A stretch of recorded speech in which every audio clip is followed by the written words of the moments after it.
Oke, Assalamualaikum warahmatullahi wabarakatuh. Kita bahas lagi all about Toyota karena request beberapa teman-teman subscriber dan follower. Yuk kita simak tentang Toyota, tentang operator produksi, seperti apa bagaimana setelah video ini.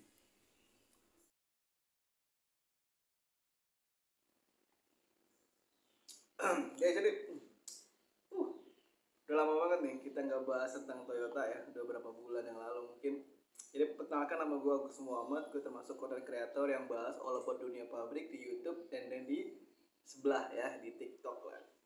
Ya, buat teman-teman yang berkenan, monggo silakan subscribe channel gue dan share video ini ke teman kalian biar makin banyak yang dapat manfaat dari video-video gue dan ya biar channel ini bisa makin berkembang ya. Karena semua dunia pabrik sudah gue bahas ini, kisi-kisi, contoh soal segala macam gue bahas di sini. Nah, jadi kemarin ada yang nanya tentang operator produksi itu kerjanya ngapain aja di PT Toyota. Simpelnya kayak gitu ya. Jadi buat teman-teman mungkin besok yang mau gabung di Toyota, sekedar gambar aja buat kalian bahwasanya operator produksi itu definisinya banyak ya, gak cuma satu atau dua.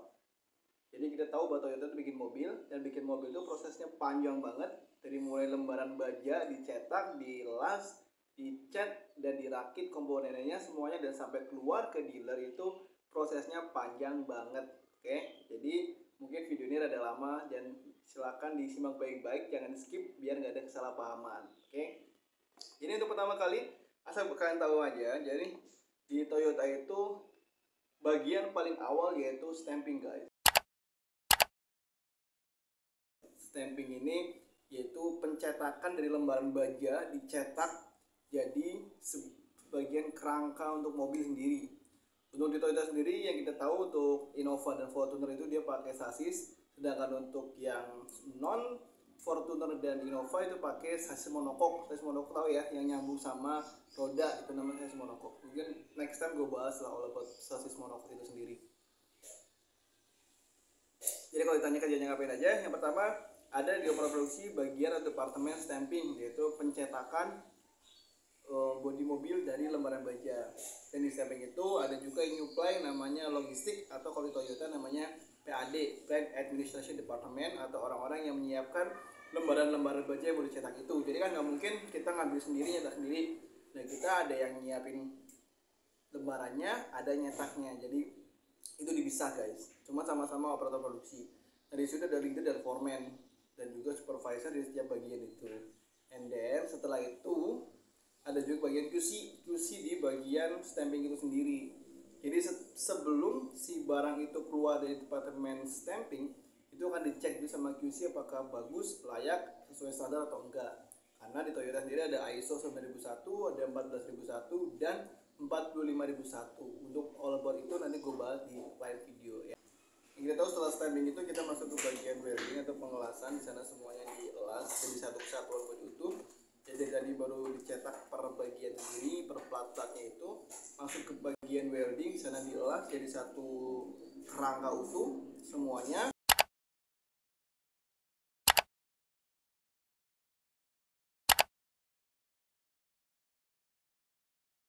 Dari situ pun ada 3 bagian lagi guys. Ada operator weldingnya, ada bagian PAD lagi di setiap departemen itu ada PAD atau logistiknya yang nyuplai barang-barang tersebut, dan juga ada QC-nya. Jadi ada QC welding, PAD welding, dan bagian welding sendiri pengelasan.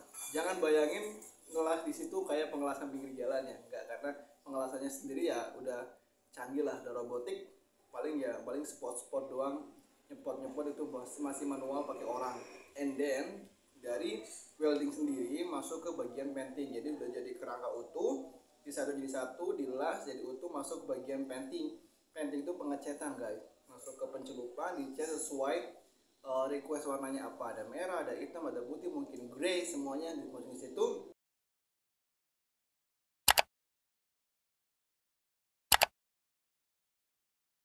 Dan lagi-lagi di situ ada yang namanya PAD dan QC-nya. Jadi setiap departemen itu yang mau lanjut ke next berikutnya itu ada QC-nya. Dicek lagi sesuai enggak apa mana gitu ya. Kalau enggak sesuai ya di repair, kalau sesuai lanjut ke departemen selanjutnya. Kayak tadi stamping, kalau barangnya oke masuk ke welding, dari welding kalau barangnya oke masuk ke painting. Nah, kalau painting ini oke, masuk ke baru area assembling.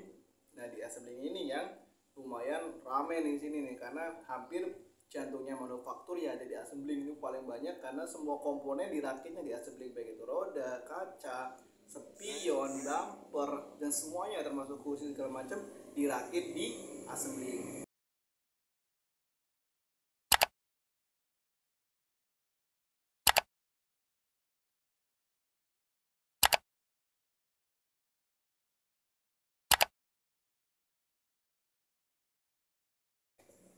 Nah di assembling ini prosesnya paling ribet, paling banyak. Jadi ini dipisah-pisah sendiri. Assembling pun menjadi beberapa bagian. Ada trimming, ada jundate, ada sub SC, ada SPS, ada final, terus sasis, ada juga di final inspection atau QC akhir yang sudah jadi satu unit itu. Dan diproduksi sendiri di administration department atau logistiknya, dan juga ada quality controlnya di assembling. Jadi si dua tempat ini selalu mengikuti nih, dua departemen ini QC dan PAD ini selalu mengikuti di tiap-tiap departemen itu. Di stamping ada QC sama PAD, and then di welding juga ada QC sama PAD, di painting pun ada QC sama PAD, dan di assembling pun ada QC dan PAD. Segitu detailnya di Toyota. Nah, dari semua yang terjadi itu ada beberapa juga yang harus dipersiapkan. Tentunya ya sebelum roda dipasang ada SPSI, ada SPS, dan di SPSI menurut lagi ada PAD. Itulah beberapa bagian untuk operator produksi di Toyota ya, banyak banget. Dan setelah jadi mobil utuh udah bisa jalan masuk ke final inspection.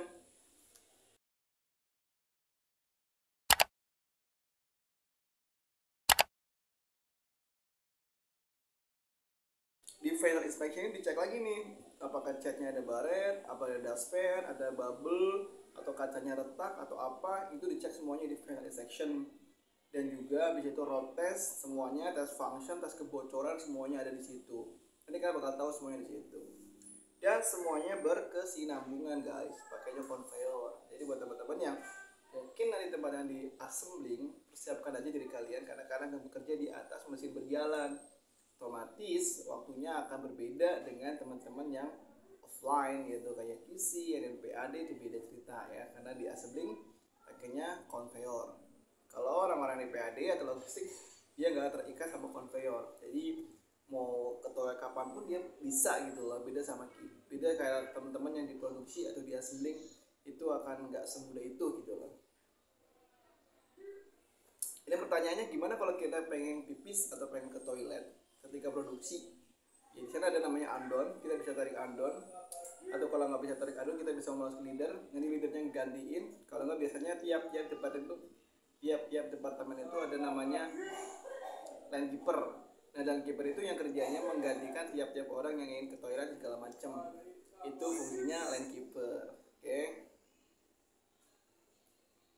Jadi nggak usah khawatir, jangan kalian pikir wah gue kerja di assembling nanti nggak bisa ke toilet segala macam. Enggak, semuanya terstruktur dengan baik, nggak se apa ya, nggak seseram itu gitu, karena masih ada punya waktu untuk istirahat pula, dan ya enak lah. Intinya di Toyota itu kalau shift pagi itu jam 7.15, nanti berinya jam 10, jadi dari jam 7 jam 10 kan kalian punya rentan waktu. Gak mungkin lah ya kalian tiap 10 menit kalian pipis, kan gak mungkin, pasti ada jedanya gitu kan. Gimana kalau teman-teman yang ngerokok juga ada waktu buat istirahat itu jam 10 dan jam kalau nggak salah jam 11.45 kalau nggak salah, koreksi kalau nggak salah. Dan nanti ada istirahat asar juga jam 3:30 kalau nggak salah. Intinya gambarannya seperti itu. Jadi buat teman-teman persiapin diri aja, karena kalian akan masuk dunia baru, gaya hidup baru, dan mungkin ini tantangan baru buat teman-teman semua yang besok mau gabung di Toyota. Oke, buat teman-teman yang baru mau tes, silahkan cek aja di playlist gua yang Agus Muhammad pada Toyota. Di situ semuanya udah gue bahas all about rekrutmennya ya, dari psikotesnya, interviewnya, medical check upnya, semuanya udah gue bahas. Cek aja di channel gue Agus Muhammad. Oke, dari gue itu silakan kalau ada mau nanya-nanya lagi silakan tanyakan aja di kolom komentar. Kita bisa gabung di TikTok gue Agus Muhammad 7, semuanya kita bahas di situ. Kita bisa apa ya, diskusi di situ lah ya. Jangan lewat WhatsApp, karena WhatsApp gue hanya pribadi dan untuk pembuatan CV dan NPWP. Jadi buat teman-teman yang bikin CV lamaran kerja PDF bisa hubungi nomor gue di 0893 kali 207 633 ya. Hanya untuk pelayanan bikin CV lamaran kerja PDF, bukan untuk tanya jawab soal dunia kerja. Kalau mau tanya jawab bisa di kolom komentar YouTube dan di kolom komentar TikTok. Insya Allah semuanya gue jawab. Jadi santai aja, nggak usah worry. Insya Allah gue bisa bantu selagi gue bisa gitu ya. Jadi kita saling mendoakan, kita saling bantu. Gue bantu kalian, kalian bantu gue. Oke? Jadi gitu, sehat selalu, bahagia selalu bagi semuanya. Semoga cepat dapat kerja buat semuanya dan semoga yang besok mau tes di Toyota Allah mudahkan untuk bisa diterima dan bisa bekerja di sana. Oke? Thank you for watching. Wassalamualaikum warahmatullahi wabarakatuh. Sampai jumpa di video berikutnya. Dah.